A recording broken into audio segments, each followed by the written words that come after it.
Video is, yeah. Shall we? Yeah. Yeah, yes, okay. Okay, madam. Yeah. Good evening, all. Delighted to invite you all to this last Shiba, lecture. you're mute, Shiba. Hello, Shiba, you're mute. Shiba, you're mute. No. Can you hear me? Can you hear me now? No, your sound is very feeble, not audible. No, it's audible. It's audible. It's very clear. Is this fine? Yeah, okay. Good evening, all. Delighted to invite you all to the last lecture of the National Conference, the 15th lecture. Today we have Dr. Ramdas here. He will be speaking to us. And the moderator for today is Abhijit. He is a PhD scholar of the department and he is working on legalities in inland fishing, politics, policies, and resistance in princely Travancore. Abhijit, can you take over? Thank you. Thank you, Shibana. Good evening, all. Today we have the last section of the conference, Critique and Constructions, Contemporary Writings of Keralam, organized by the Department of History, Sri Shankaracharya University of Sanskrit, Kaladi, in honor of Dr. Paslithil and Dr. Narayanan on their retirement. We have among us one of the most distinguished scholars, Dr. Ramdas P. He will be tackling on technology and labor in Malabar fishery, outlines of an industrial formation, one of the interesting subjects in the history of Kerala. Before we move forward with the session, I will be reading out a set of general instructions for the participants. All the participants are requested to mute their audio and turn off their video throughout the session. Attendance of the participants will be recorded automatically.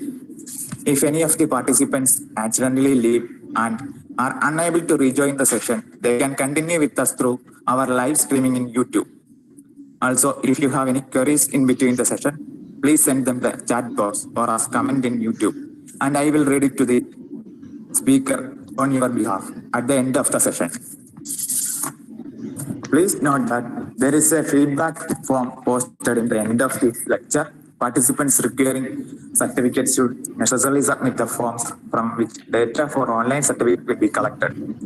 Also, I request all the participants to stay for the valedictory session, which will be conducted after the lecture. Without further ado, I will invite our PG student, Jacinda, to formally introduce Dr. Ramdas and for the welcome address. Jacinda, over to you. Thank you. Good evening to all. Welcome to our webinar, Critique and Constructions, Contemporary Writing on Histories of Keralam. Generation of historians and social scientists Kerala's revised version of assumptions and perspectives and conceptual. In light of the current immense speaker, Dr. Ramdas speak on technology and Malabar fishery, outlines of an industrial formation. Dr. Ramdas teaches history at the government. He has PhD in history at the university and completed UGC across the Institute of Advanced Studies. He is currently socio-economic history of fishermen of Kerala, environmental history of Kerala. His publications include, among others, fishing in the Malabar, colonialism, social environment, and community and community the context of experience. Welcome to Ramdas. Welcome and over to you, sir. Thank you.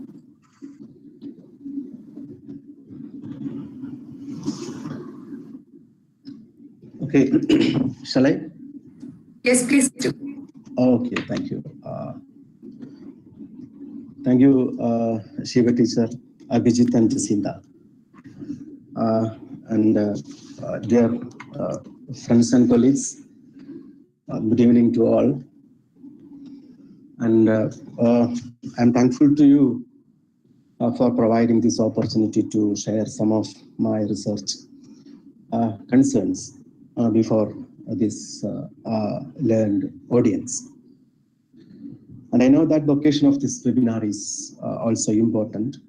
The retirement of two senior faculties from the Department of History, Khalid University, Dr. Paslithil and Dr. M.T. Narayanan, who had nurtured the academic spirit and contributed much to the development of the discipline of history.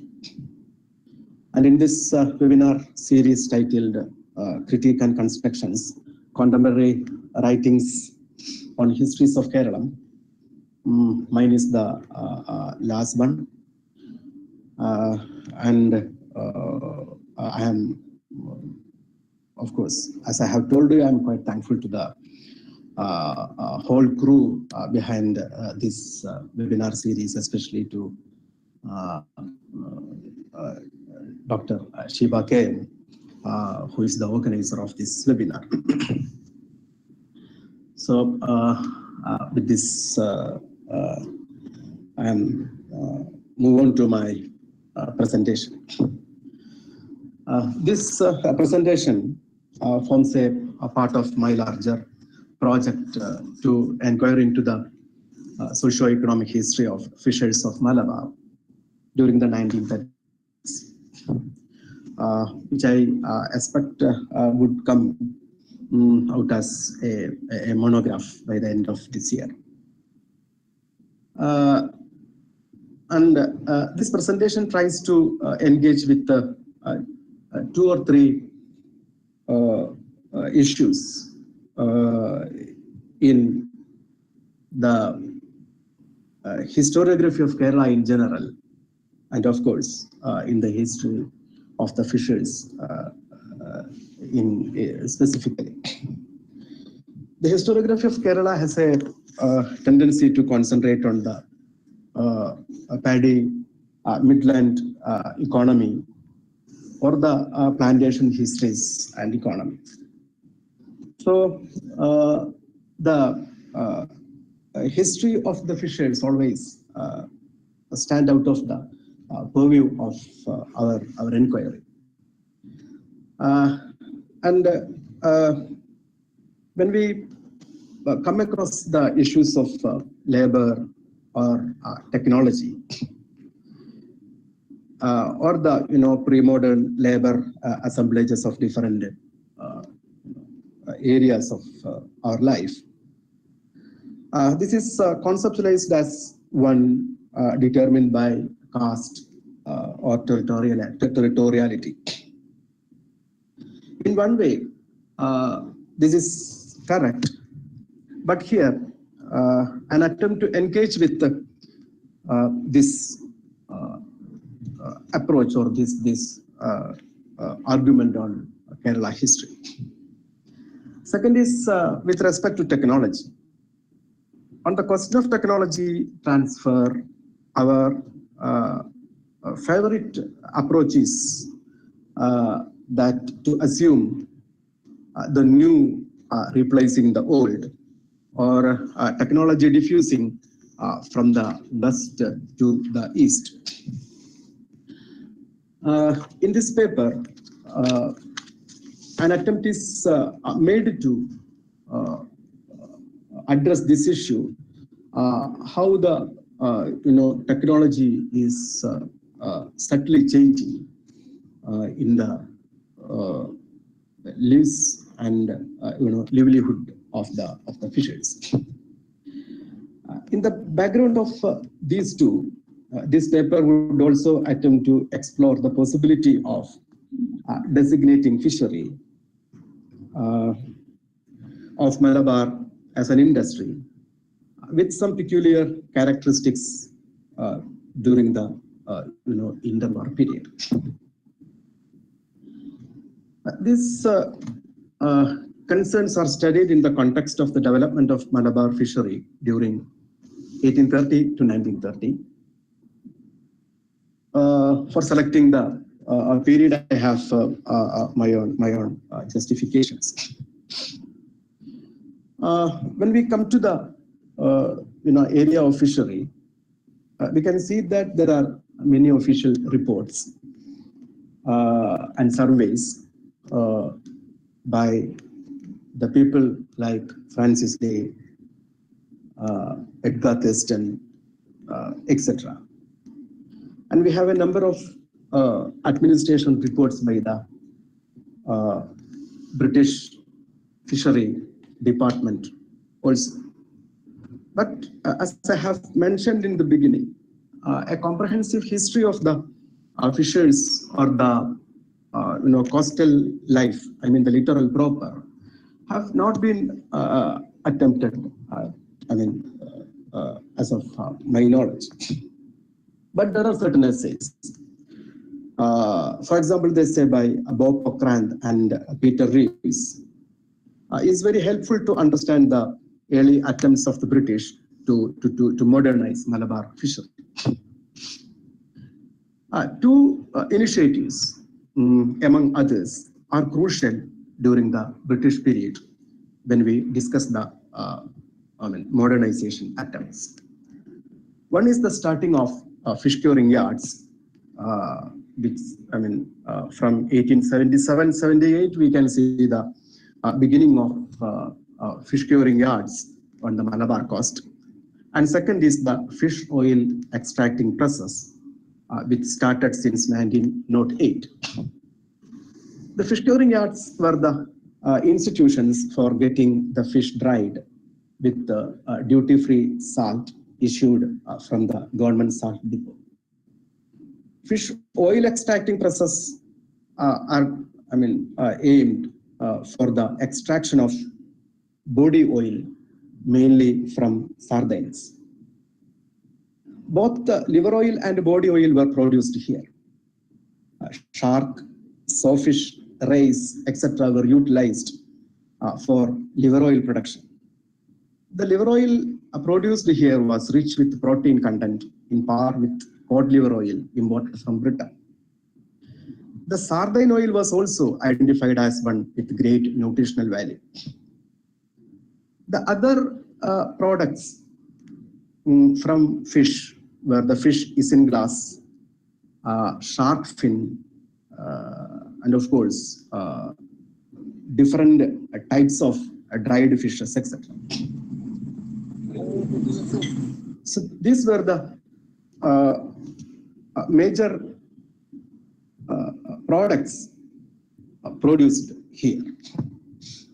And to have this, or to produce these things, or fish curing, cured fish or fish oil. Certain technologies, of course, were utilized. In fish curing yards, we can see that the institutionalization of curing did not bring much difference in technology, but it brought some official routine for the curing process. We can say some kind of control over the production procedure and labor. In fish oil production also, no perceptible difference was brought in production process. In the traditional way of oil extraction, boiling and pressing were absent. When Frederick Nicholson started the fish oil process, the boiling of the body of the fish and after a type of manual pressing were introduced. The residue after extracting the oil was called the guano. The persons behind fish curing yard was Francis Day, and fish oil extracting process was Frederick Nicholson. Very soon, fishers accepted the directions of the officials and started the fish curing yards. Similarly, in the very initial stage, the fish oil process was also supported by the local entrepreneurs. MC Unichoi was an enterprising fisher of Kannur. He was the first to start a private fish oil extracting press at Kannur. Since then, there was a gradual increase in the number of the fish oil factories along the coast of Malabar and South Canara. By the close of 1913, there were 70 private factories in Malabar only. In 1920-21, there were 46 factories in Malabar and South Canara. This shows an increasing enthusiasm among the local entrepreneurs to start fish oil factories when convinced with the profit and techniques of production. Fish oil was a raw material in the leather industry, soft soap manufacture, tempering steel, admixture with paint oil, jute batching, and ammunition industries. Usually, oils, fats, and auxiliary chemicals are used to confer texture, color, and water repellents, etc. in the post-tanning wet work in leather manufacture. The high iodine value of the fish oil produced in the West Coast made it suitable for these industrial purposes. The fish oil had a better iodine value than the oils of olive, cotton seeds, gingerly, and groundnut, and it comes next only to linseed oil in this quality. This iodine value makes it heat resistant and advisable in the processing of leather and the manufacture of paint. This had made the fish oil a highly demanded article. The major export destination of the fish oil was Europe and Australia. It was also exported to different destinations like United Kingdom, Arabia, Ceylon, Turkey, Persia, Germany, and Belgium, etc. This new fish oil process gave another byproduct, fish guano. Fish guano was a useful fertilizer for the crops like coconut, coffee, and tea. The coconut plantations were earlier seen along the coastal area of Malabar. Later, in the 20th century, it began to travel to the interior plains of Malabar. The manuring of these newly started coconut plantations was done either by fish manure or the fish guano. Fish guano was used for the production of cash crops. We can also assume that fish guano might have used in the low rain, low forested areas of Deccan, where the natural fertilizer, cow dung, was used for fuel purpose. Hence, we can presume an internal circulation of the fish guano as a chief fertilizing agent. Interestingly, fish guano had got an international market also. This product was identified as having high phosphoric and nitrogen content. Not only the fish guano and fish manure, but also other value-added products of fish appear in records as major items of export. Fish moss and shark fin had been very important export items from the Malabar coast. Shark fin is another interesting item that is procured and traded from this coast. All fish variety and every part of the fish are transformed into an item of immediate consumption or a value-added one of trade. For instance, fish moss are prepared from all types of fish. Those are having their bladder.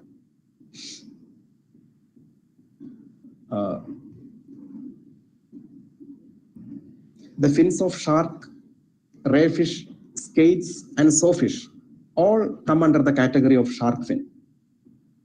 In the West Coast, the salted, unsalted, and wet salted and cured fish include sardine, mackerel, soles, pomfrets, shark, ray, and seerfish, etc.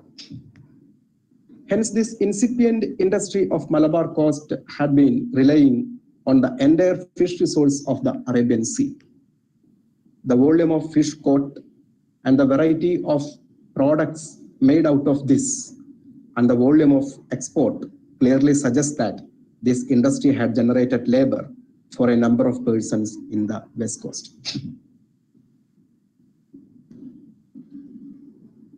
With respect to labor, V. Govindan enumerated the number of boats engaged in fishing in connection with fish cure for the year 1916. He says that there were 32 fish curing yards in Malabar proper, that is to say, from Madai in the north to Cochin in the south. There were 3,941 fishing boats that daily went to the sea. This fleet provided direct labor for 16,979 persons. Govindan's account referred only to the fishing using boat and nets in the sea. The Beppu method, or the fishing by line and hook, stays outside his otherwise meticulous enumeration. In Malabar, a large chunk of shark fishing was done by the Beppu fishermen. If we take into account the indirect outlay of human workforce in the labor-intensive areas such as fish vending, boat making, net making, fish curing, fish canning, manure making, and oil production, the number of laborers in Malabar fishery would still increase. While dealing with the profiles of occupations and trade in Malabar district, C.A. Innes in 1908 said that, I quote, "The sea that washes its course teems with fish and provides upwards of 80,000 persons with their daily occupation, and the whole community almost inexhaustible supply of cheap and wholesome food." I unquote. He has also noted down the numbers of persons involved in occupations like toddy drawing and coir rope making as 50,000 and 40,000 respectively. These two occupations were rather well noticed and known for being coordinated as incipient industries. According to another approximation based on 1921 census, I quote, "All along the west coast of Madras, fish curing, that is drying, salting, smoking, or canning, is carried on an intensified scale, and 66,684 adults subsist on the fishing industry. On the coast of the two districts of Malabar and South Canara, 48,83,481 mons of fish being valued in money at 63,06,161 rupees were landed in the season 1925-26, unquote.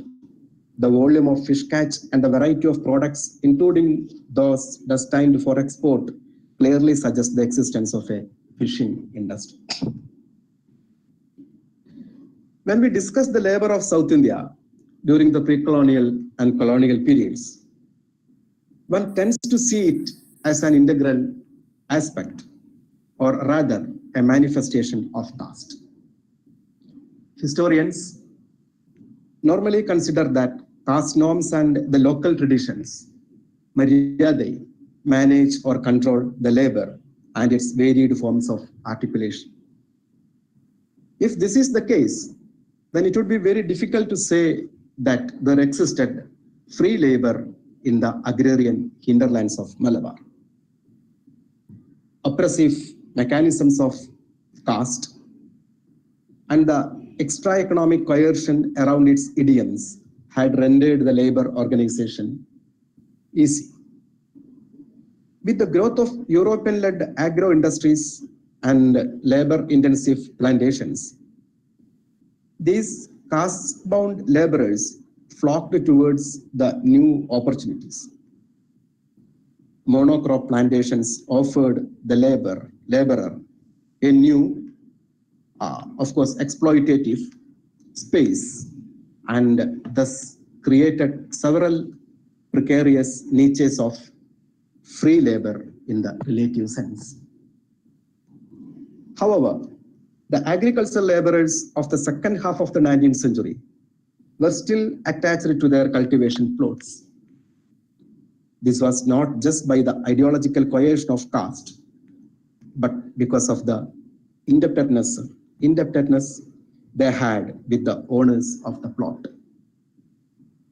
Prakash Karat spoke of the practice of ushery in Malabar agriculture, right quarter of 19th century. He pointed out to an interesting tie-up among different sectors of trade, industry, and agriculture. This was crucial in generating the capital for lending money. This mechanism, he argued, tied the Berumpatam tenants with the land they tilled. Hence, one can understand that the ushery in combination with caste had ensured a regular supply of labor, and this rendered the agricultural labor unfree. It indicates two tendencies: the existence of an unfree labor and a financial control over agrarian labor by the rich peasants. This was also a sign of commercialized agriculture and indicated capital formation in the sector.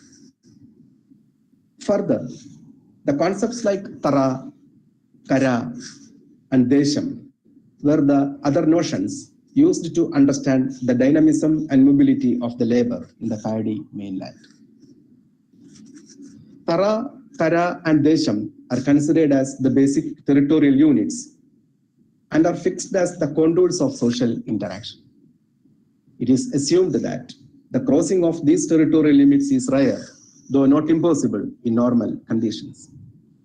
Hence, the labor mobility was considered to be limited. Hence, with respect to the labor in the midland of the Kerala, the major propositions are concerning the caste, territoriality, and economic indebtedness. These factors are considered as crucial determinants of the labor process. It is against this backdrop that we are trying to make some preliminary observations on the labor process in Malabar fishing. The trade of fishing could not be understood as a caste-based profession, even though we use the term within commas, fishing. Even among the fishing groups who were later identified as Hindu castes, such as Mukuvas, Mugayas, and Arayas, the Brahminical influence of caste was very low in the earlier period. The presence of the Pudu Islam and Christian fishers on the coast had challenged the exclusiveness of the fishers as a closed Hindu caste group. The mainland worship forms are coming to the coastal area in a later period. Hence, for a fisher, one's caste in any way had no control over him or her became a laborer. For instance, a Mukuva is going to the sea for fishing, not in the capacity that he belonged to a particular caste, but by virtue of his knowledge over the art and science of fishing. Though there were some notions of purity, pollution, and graded status level, ritualistic subordination among the fisher society, this did not entail the same implication and dynamics as it had in the paddy mainland. Hence, we can say that the fishers functioned as a group of people who subsisted on sea and fish wealth and were entered into a number of social relations with all its ramifications as a laboring class, not as a caste. About territoriality, we can say that there existed a limited amount of territoriality in the fishing villages. With respect to the deployment of labor, a fisher was free to move to any fishing hamlet or village for employment.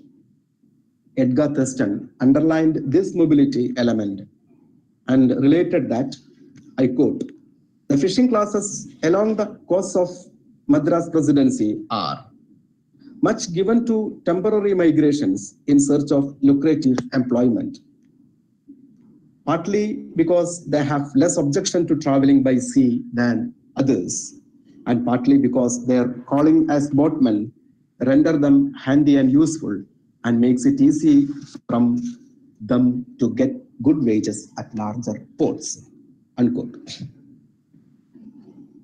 At the surface level, the lineage or illam organization of the families appear like a sign of strong territorialization.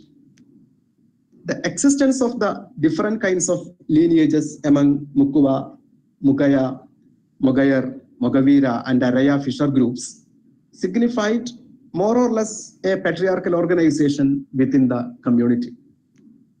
Illam exogamy and community endogamy was the norm, followed by many fishing groups. In the older period, the marriages were limited within the community, but marriages were prohibited within the same illam. Hence, the inter-village movement of the community members was in a way an accepted cultural rule. Since 16th century, a number of sundry occupations were performed by the fishers. They had been to the shipbuilding industry and local boat making. They were also functioning as oarsmen in the local ferries, hired palanquin bearers of the local chieftains, and the like. The pre-colonial effort to prepare fish oil was less labor-intensive. The new form of fish oil production was a labor-intensive industry. More laborers were enrolled in fish oil production. And we find this new work pattern and the labor diversification acceptable for the fishers of Malabar. This aspect is crucial that this labor mobility of the fishers on the west coast had rendered the new projects possible. The deterritorialization of the fishers and their movement across the coast had made it an open arena rather than a closed one. Hence, I would argue that the explanatory concepts used to understand the labor process for the mainland paddy producing Malabar are not suited for West Coast fishery settlements. This sector had produced a huge amount of that had reached the market through a number of traders and middlemen. The fish had been brought to the shore and then it was handed over to the traders or to his agents. It was taken further to the interior inland markets by fish runners who bought it from these agents. Then the product is handed over to those who pay for it. Sometimes the fishers themselves had played the role of a trader. I quote from Edgar Thurston. A few individuals at Talur combine, like the modern actor-manager, the functions of fishermen with those of the fish curer. But as a rule, the fishermen dispose of their fish to the merchant curers on fixed terms to fixed customers, to whom they look for support in the slack season, the rainy and stormy southwest monsoon, unquote.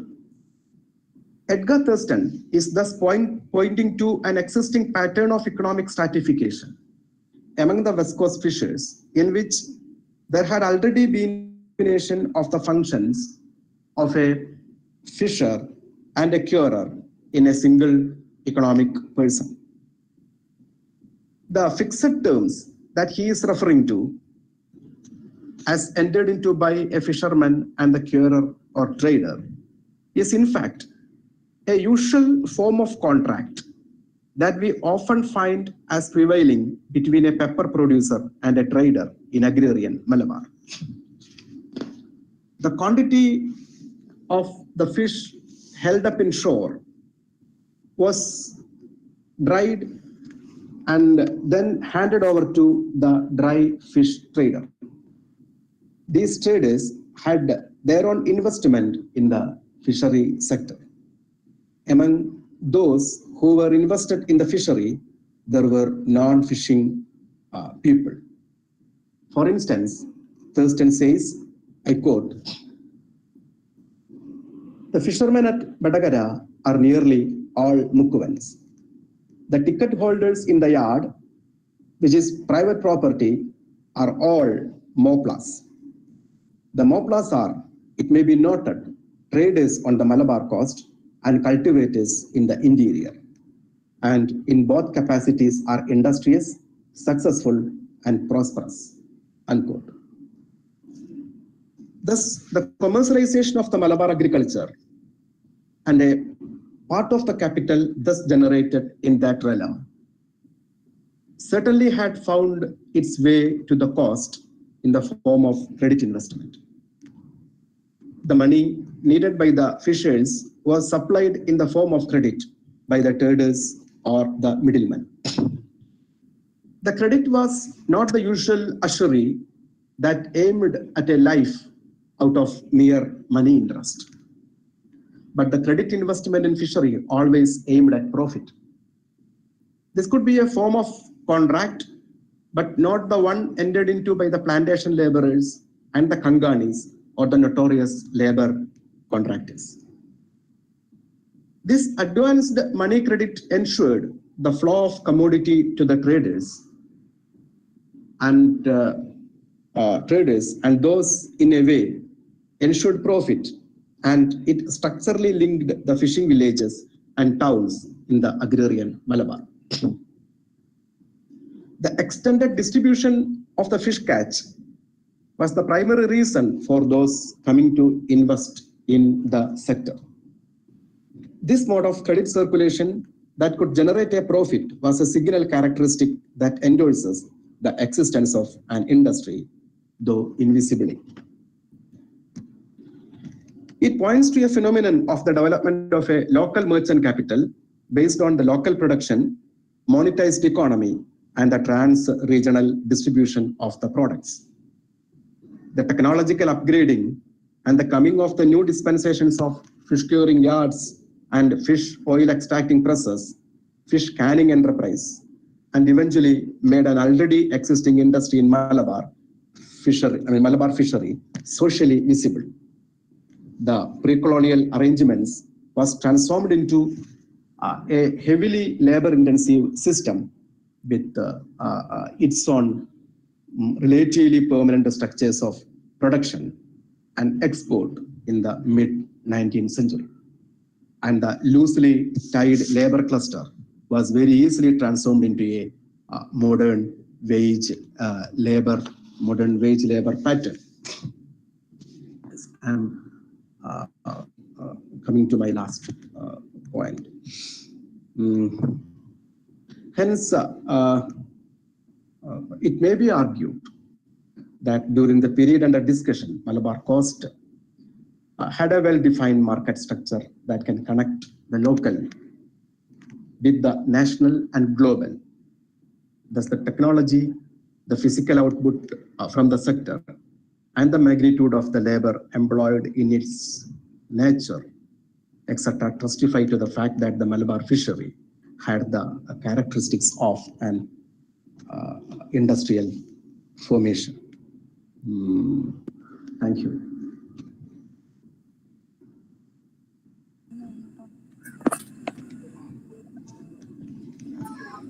Thank you so much, sir, for this insightful lecture. This lecture was different from the existing studies on fisheries as it tried to be bring out the historical traces of the discipline apart from its focus on scientific and sociological aspects. It traced the historical roots of fisheries in Malabar in the colonial period by referring to the technological adaptations and labor which helped in creating an industry from fisheries.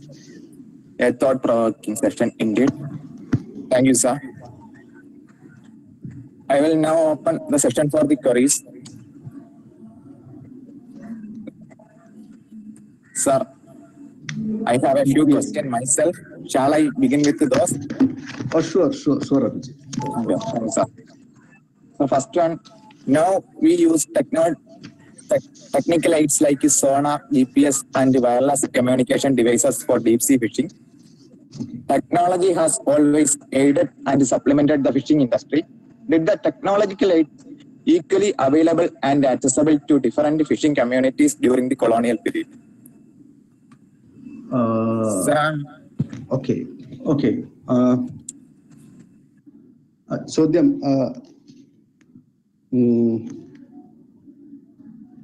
ഒന്നുകൂടി എനിക്കിതിൽ കാണാനില്ല. Abhijit. Okay, sir. Abhijit, can you read out? Dr. Ramdas, your video has been switched off. Can you just switch Is it? Yeah. Sorry. No, Okay, ma'am. I was just checking for the questions. That's why. Okay. Abhijit. That's okay. Okay. Can you repeat the question, please? Okay. Now we use technical aids. Okay. Now we use. Sir, I'm audible. Yes. You're audible. Please. Now we use technical aids like sonar, GPS, and wireless communication devices for deep sea fishing. Okay. Technology has always aided and supplemented the fishing industry. Did the technological aids equally available and accessible to different fishing communities during the colonial period? Oh, okay. The dissemination and the accessibility of technology during the colonial period. I think that is your question. Okay, fine. See, colonial, നമ്മൾ എല്ലാ കമ്മ്യൂണിറ്റികൾക്കും accessible ആണോ എന്ന് ചോദിക്കുമ്പോൾ actually colonialism അതിന്റെ ഒരു സാങ്കേതിക വിദ്യ എന്ന് പറയുന്നത് പലപ്പോഴും അത് കൊണ്ടുവരുന്നത് പ്രാക്ടീസിലൂടെയാണ്. നമ്മൾ കാണുന്ന വലിയ ഗാഡ്ജറ്റുകളിലൂടെ അല്ല ഇത് കൊണ്ടുവരാൻ ശ്രമിക്കുന്നത്.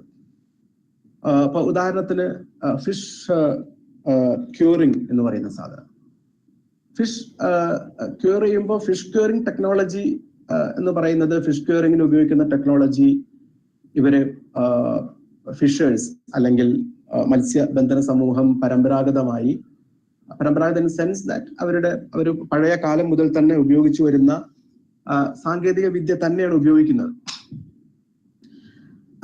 ഇതിലാകെ വ്യത്യാസം വരുന്നത് അത് ഉപയോഗിക്കുന്ന രീതിയിലാണ്.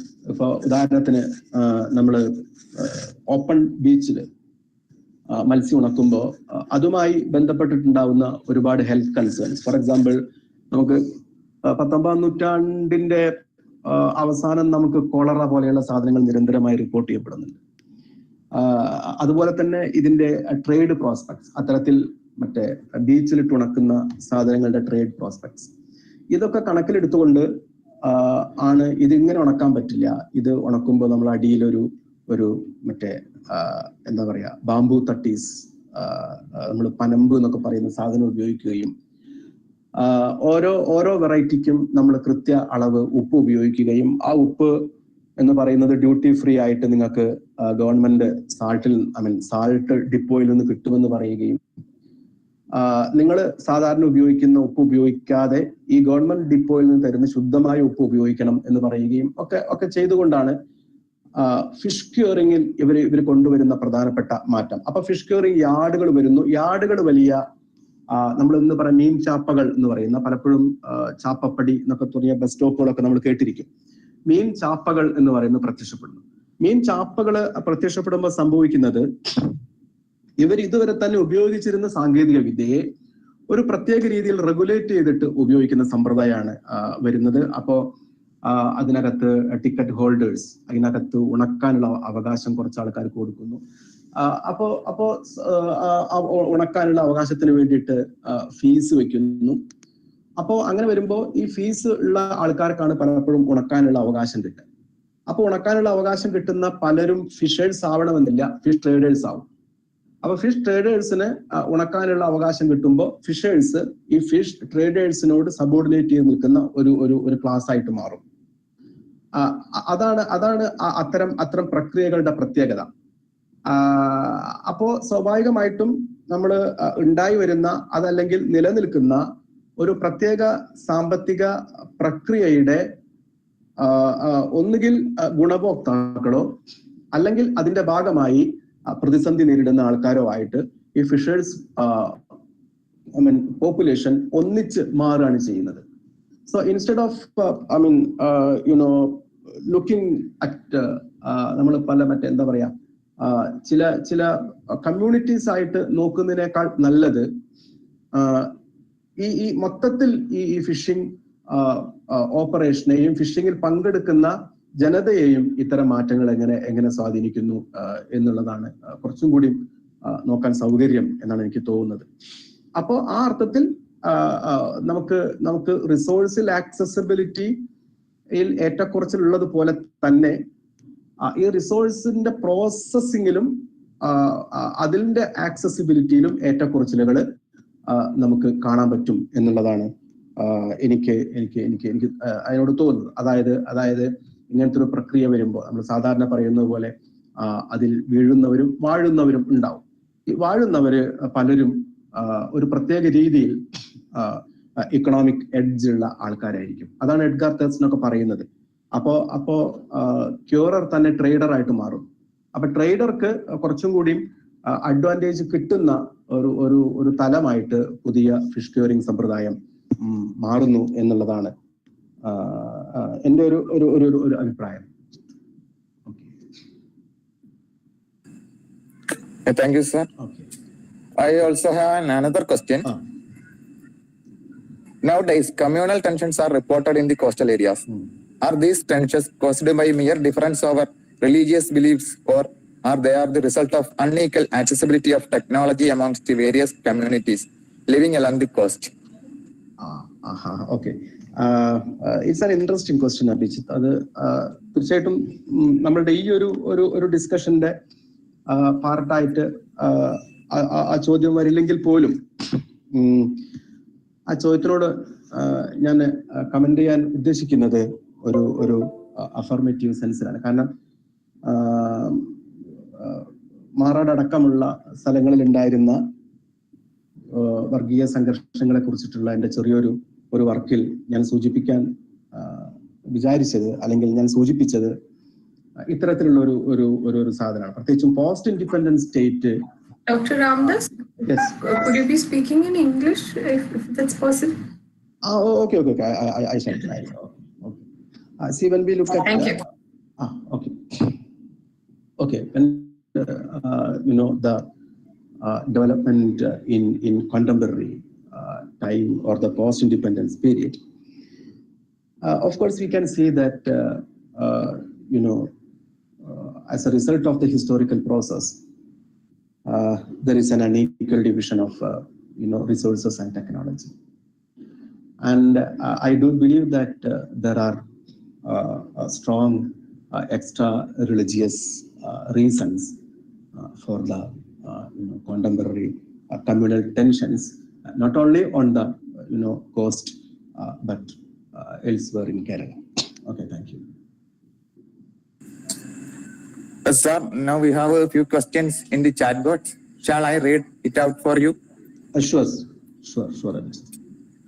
The first question from Jinisha AC, MPhil scholar, SSUS Kaladi. When compared to the Mukkuva fisher community, the Mappilas and the Christians were in favor of many of the regulations brought about by the government in relation to the fisher activities in Malabar. And how can we analyze this in the context of colonial agenda?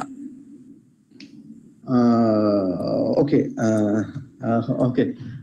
See, I'm not commenting on the agenda and all that because see, okay, as the question mentioned, there are some records suggesting that the changes were accepted by one group of community, especially the Christians and Moplas. And, the Mukua fishers, especially the Mukua fisher women, were reluctant to accept the changes brought in by the British. But this is problematic because, of course, when the changes come, the responses will be in a varied way. But when we look at the actual process on the coast, we cannot say that there was an absolute kind of negation or rejection of these new things from the part of the Mukua fishers or Mukua women, because in Kannur we can see a very prosperous women fish curies society, which is functioning in a very lucrative way in the 20th century. So, if we accept the notion that the Mukua women were, not ready to accept the change, then we have to answer the question: then how come there functioned such a exclusive cooperative society for the women fish curies? So, I think I would say that there may have some, hesitation from the part of the. There might have some hesitation from the part of the fisher women, but in the process, they maintained their balance and came to the production process. So we cannot say that they were absolutely in a way marginalized as a result of the entry of these colonial kind of regulations. Okay. Thank you, sir. Sir, one more question from Janita. Yes. How did the aspects of industrial formation affect on the conditions of fisherwomen, their participation, who have been actively interfering in activities such as fish curing, etc.? Yes, I think the answer is there. I mean, in the response which I have just made. See, I don't think that the fisher women were totally, in a way, threw away from the process of,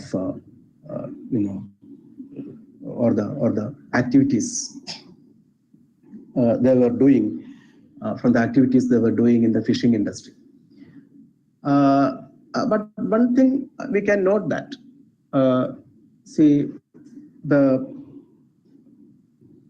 by the second or third decade of the 20th century, we can see that the fisherwomen were slowly getting out of this sector. But I think the reason for that withdrawal have to be sought in the new cultural and moral scenario, which is slowly evolving from within the, the fisher society in relation with the, the mega outer society. Thank you, sir.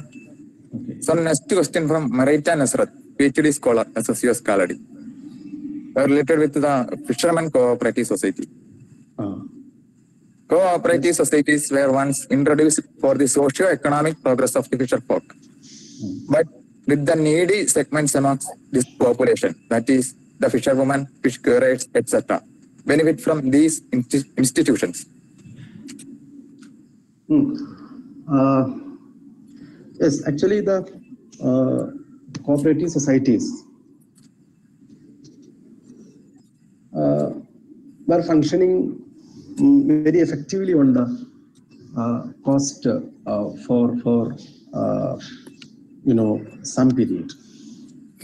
For example, for 20 years we can see the fisher cooperative societies were functioning very well. But after 1930, especially after the financial recession, and then when the second in the climate that led to the Second World War, these cooperative ventures or the activities of the cooperative ventures became weak. And the question is, I think, whether it was helpful for the needy and all that. See, to an extent, we can say yes, but when the other things being equal, but slowly these there is a peculiar kind of mechanism or social kind of social process in which the the elite class coming and controlling these kind of institutions. So I look at the cooperative societies or the functioning of cooperative societies from a different angle. Whether it catered to the need of the needy people is of course an important question, but I think this functioning of the cooperative societies, if you read the literature on cooperative societies, you can see that there were a very big amount as paid up capital and share capital. So this volume of capital which is invested in the cooperative societies are signs of a peculiar kind of, as I have argued, as an auxiliary function for the sustenance of the fishery as an industry. Okay, that's all. Thank you, sir. Sir, next question from Dilsusa, NB. Can we call the fisherman as marginal?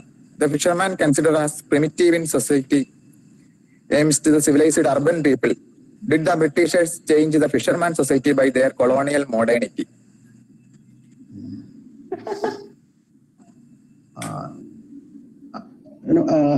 Can you read the question once again, Abhijit? Okay, sure, sir. Can we call the fisherman as marginal? The fisherman considered as primitive in society aims to the civilized urban people. Did the Britishers change the fisherman society by their colonial modernity? Oh, okay. Yes. എനിക്ക് തോന്നുന്നു ഇതൊരു Shiva teacher sorry ഇതൊരു ഒരു വലിയ ചോദ്യമാണ്. I mean അവരങ്ങനെ മാറ്റിയോ എന്നൊക്കെ ചോദിച്ചാൽ അത് വീണ്ടും ഞാൻ എൻ്റെ ആർക്കിയോകളിലേക്ക് പോകേണ്ടി വരും. ചോദ്യത്തിന്റെ ഒന്ന് രണ്ട് കാര്യങ്ങൾ, അവര് മാർജിനൽ ആണോ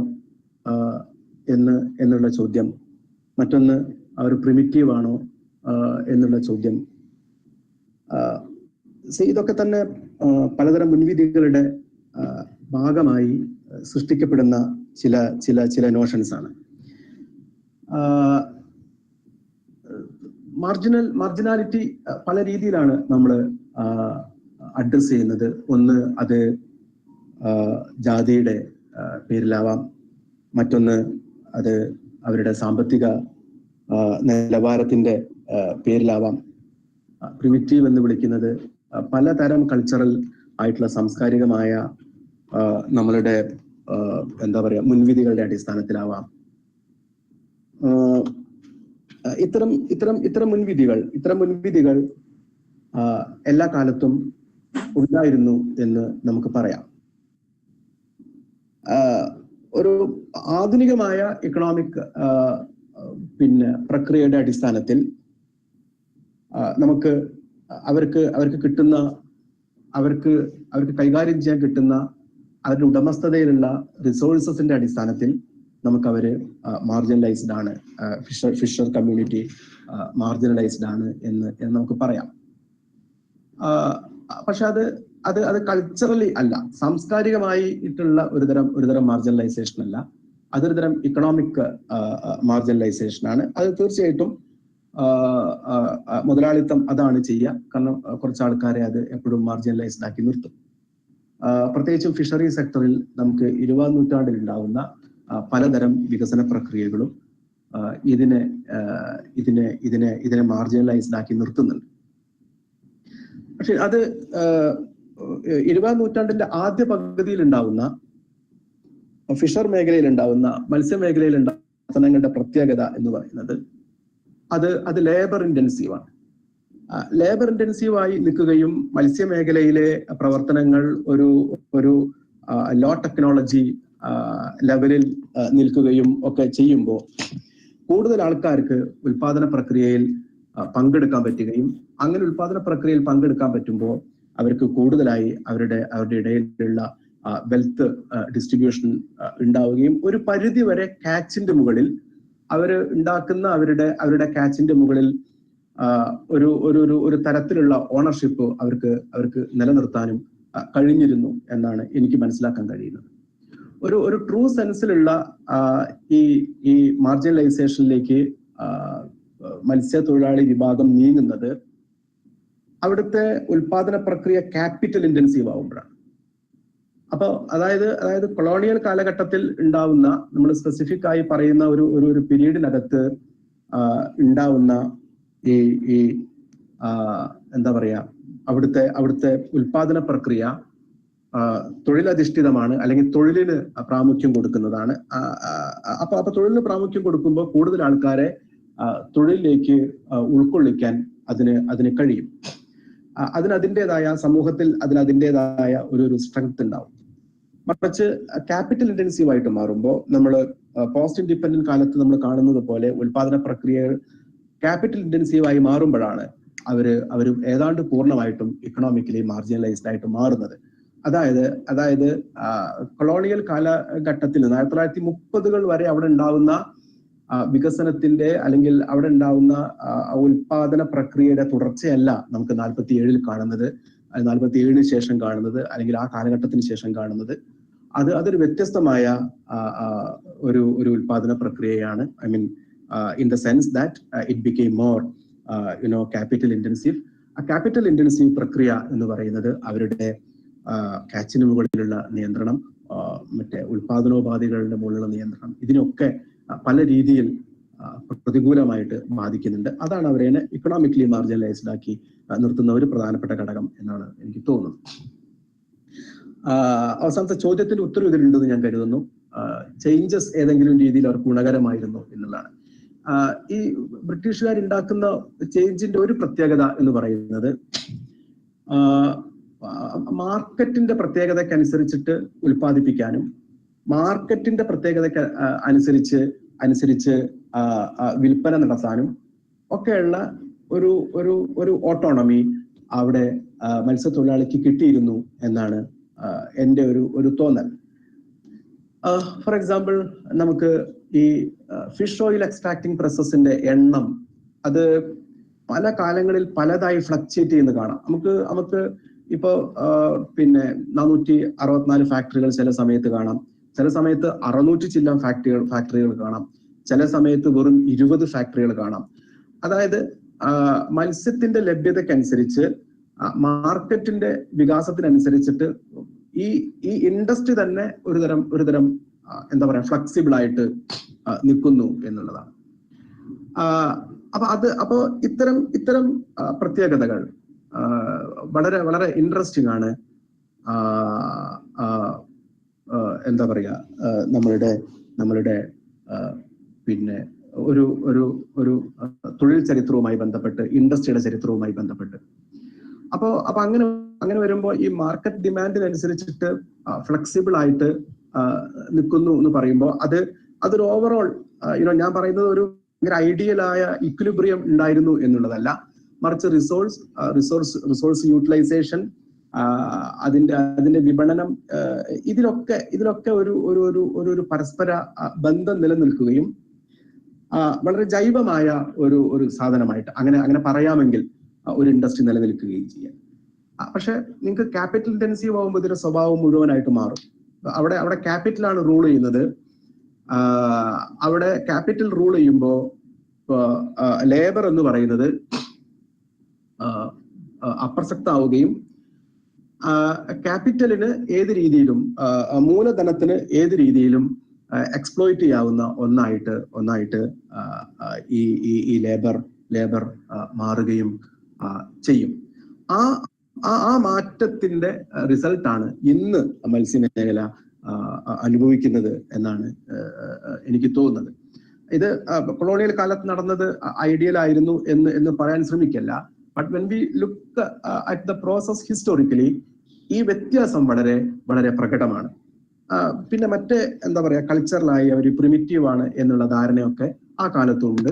നമുക്ക് പല റെക്കോർഡുകളിലും അത് കാണാം.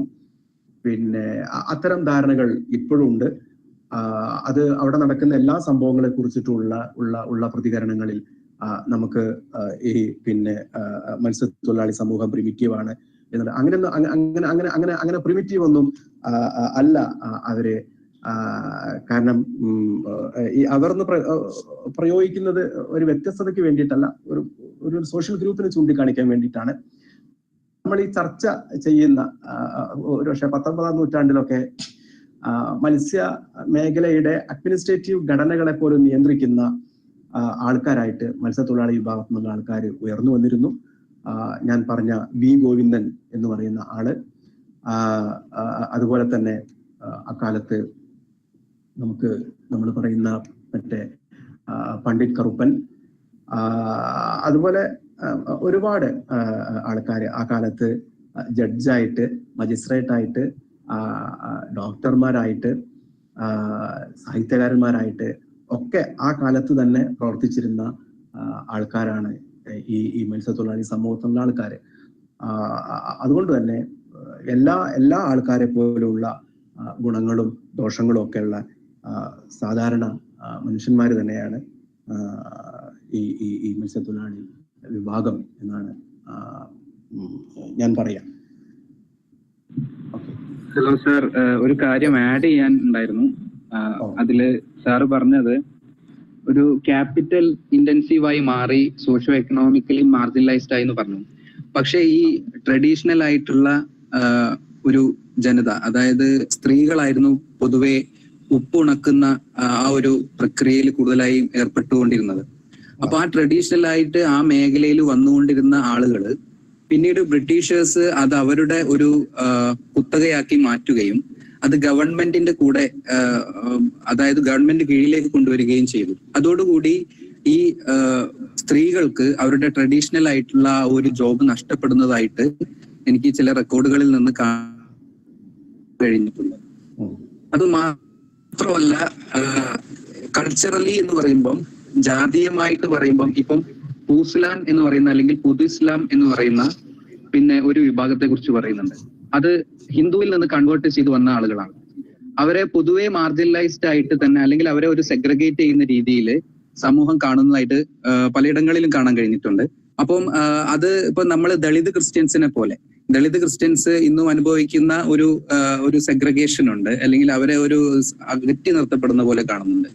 അപ്പൊ അതുപോലെ പുതു ഇസ്ലാം അല്ലെങ്കിൽ പൂസ്ലാനും ആ സമയത്ത് മുസ്ലിങ്ങളിലും ഇതുപോലെ ഒരു ജാതീയതയുടെ ഒരു തീക്ഷ്ണത ചില കാര്യങ്ങളിൽ കാണാൻ കഴിയുന്നു. അതുകൊണ്ട് തന്നെ അത് മാത്രമല്ല, ബ്രിട്ടീഷേഴ്സ് വന്നതിന് ശേഷം പല എന്യൂമറേഷനിലൂടെയും ജാതീയതയെ കൂടുതൽ പിന്നെ സ്ഥാപിക്കുന്നതിന് വേണ്ടിയുള്ള ഒരു കോണിൽ അങ്ങനെയുള്ള ശ്രമം നടത്താനും കാണാൻ കഴിയും. ഇപ്പൊ മുക്കുവ, മുഖവീര, മൊഗയ എന്നൊക്കെ പറയുന്ന പല വിഭാഗങ്ങളായിട്ട് മാറിയെങ്കിൽ തന്നെയും അവർക്കിടയിൽ തന്നെ കല്യാണങ്ങളും മറ്റും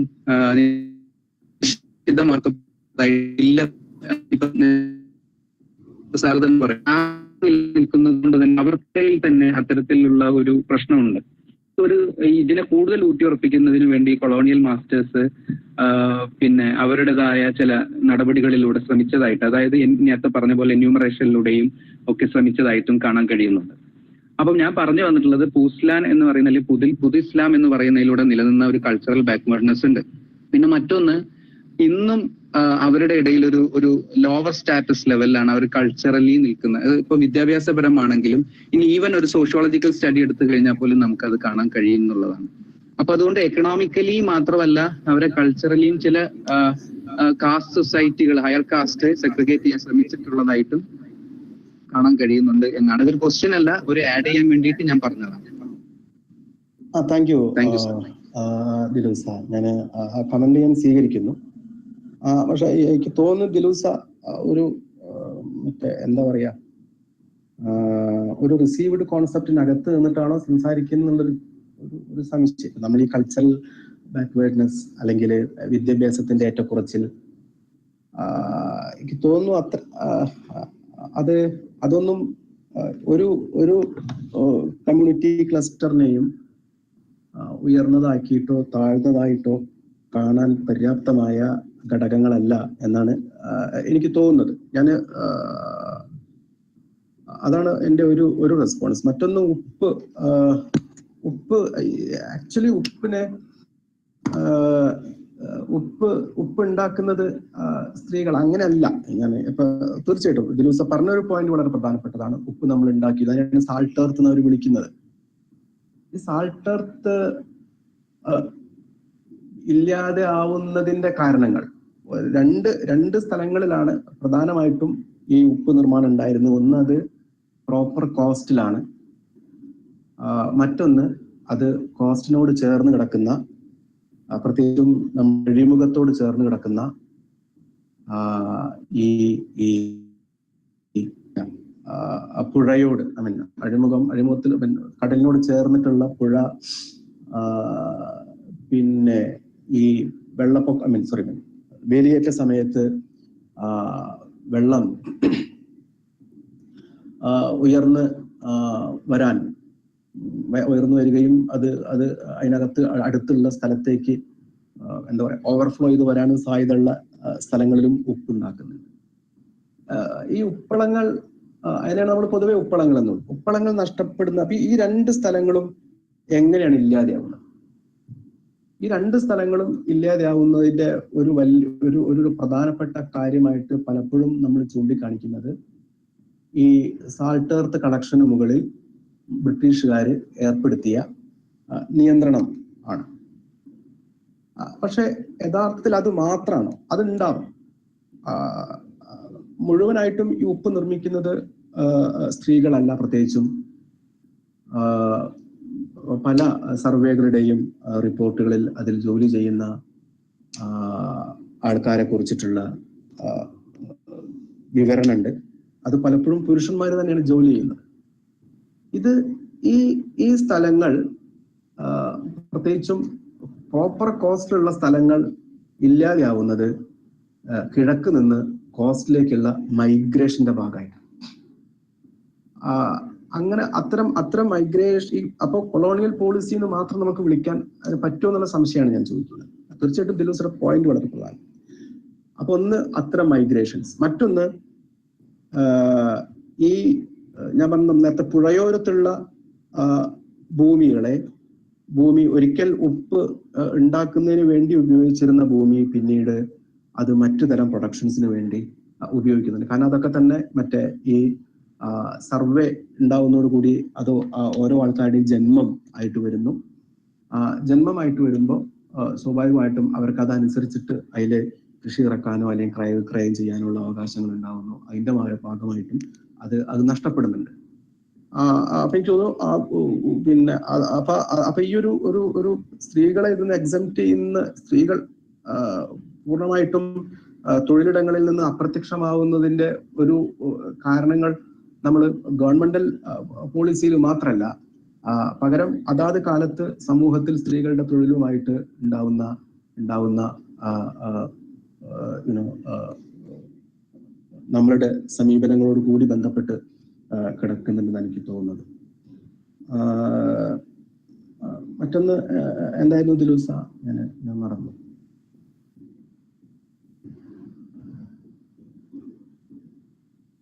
Abhijit, can you give the next question, please? Yeah. Hopefully, it is the last question for this session by Jayanti Chami. The foreigners came to India by sea. It was the coastal people will be the first fruitful. But our majority of coastal life is characterized by socially and economically, whether it is the continuing exploitation by the colonialists or the native rulers or administrators. Is it a comment or a question, Abhijit? Yes, I think it is a comment. Okay. What is the question in it? Sir, I will read. The foreigners came to India. The foreigners came to India by sea. It was the coastal people will be the first who fruitful. But our majority of coastal life is characterized by socially and economically, whether it is the continuing exploitation by the colonialists or the native rulers or administrators. Okay. എനിക്ക് തോന്നുന്നത് ഇതിന്റെ ഒരു പേപ്പറിന്റെ പുറത്തു നിന്നുള്ള ഒരു ചോദ്യമാണ്. കാരണം തീർച്ചയായിട്ടും ഞാൻ അവിടുത്തെ അവരെന്തുകൊണ്ട് എക്സ്പ്ലോയിറ്റഡ് ആയി എന്നുള്ളതായിരുന്നില്ല എൻ്റെ കൺസേൺ എന്ന് പറയുന്നത്. ഞാൻ തുടക്കത്തിൽ വ്യക്തം ഈ ചോദ്യത്തിന്റെ ഉത്തരം ഞാൻ തീർച്ചയായിട്ടും ഈ ചോദ്യം എൻ്റെ മനസ്സിലുണ്ട്. ഞാൻ എൻ്റെ പുതിയ റെഫറൻസുകളിൽ ഞാൻ കണ്ടെത്താൻ ശ്രമിക്കാം. Thank you for the question. It's very interesting.